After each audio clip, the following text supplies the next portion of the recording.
বাসায় বসে বসে বোরিং হচ্ছি, হঠাৎ করে মনে পড়লো কিছু একটা খেতে হবে। কি খাওয়া যায় কি খাওয়া যায় চিন্তা করতেছে। হ্যালো গাইজ, আসসালামু আলাইকুম।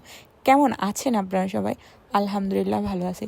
যেই চিন্তা যে ভাবনা সেই কাজ। পরে শেষে রেডি হয়ে একদম সুন্দর করে আমাদের এলাকায় মসজিদের সামনে যাই দাঁড়িয়ে আছে। সেখানে আধা ঘন্টা বসে থাকার পর একটা অটো রিক্সা পেয়ে গেলাম। তখন রিক্সাতে চিন্তা করতে করতে যাচ্ছি যে কি খাওয়া যায়। পরে আমি ভাবলাম যে আমাদের লক্ষ্মীপুরের নূরজাহান রেস্টুরেন্টের চা আর পরোটা খুবই মজা। আমি বরাবরই চা আর পরোটা অনেক বেশি পছন্দ করি। আমি জানি না এই খাবারটা কার কেমন লাগে, আমার কাছে অনেক ভালো লাগে, অনেক, যা বলার বাইরে।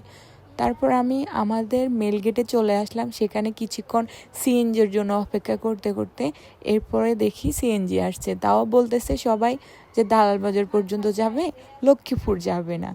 এরপর আমি তাদেরকে বললাম যে আমাকে অবশ্যই লক্ষ্মীপুরে নামাই দিতে হবে, যেহেতু আপনি আমাকে সিএনজিতে উঠাইছেন। সে যে কথা সেই কাজ। পরে মোহাম্মদিয়া ভাবছি রেস্টুরেন্টে যাব, পরে ভাবলাম না নূরজাহানে যাই। নূরজাহানের রেস্টুরেন্টে যাওয়ার পরে গ্রিল অর্ডার করলাম একটা, ওই যে আমার ফেভারিট চা আর পরোটা। আমি তাদেরকে বললাম আমার পরোটা যেন একদমই মচমচে হয়, আমার খুবই পছন্দ খেতে।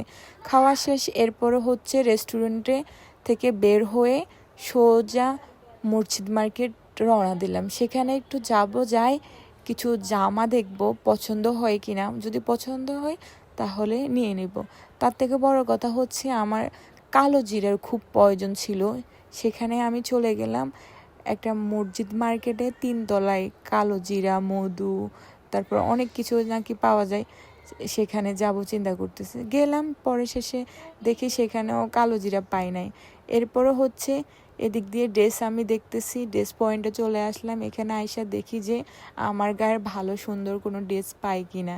এরপর আমি এখানে ওই যে ওনারা আছে, ওনারা আমাকে নিয়ে দুষ্টামি করতেছে যে আপুর ভিডিও দেখতেছি, দেখি ভালো লাগে এগুলো বলে সারাক্ষণ ভিডিও ছাড়তেছে আপু, এইসব কথা বলতেছে ভাইয়ারা। তো ওনারা আমাকে বলতেছে আপু আমাদের অনেক ছোট তা আমি বললাম লম্বায় যে বড়, আপনি আমার ছোট, আমি আপনার লম্বায় বড়, এই জন্য আমি আমি বড় আপনার। তো পরে আমাকে নিয়ে অনেক দুষ্টামি করলাম, আমি ওনাদেরকে নিয়ে দুষ্টামি করলাম হাইট নিয়ে।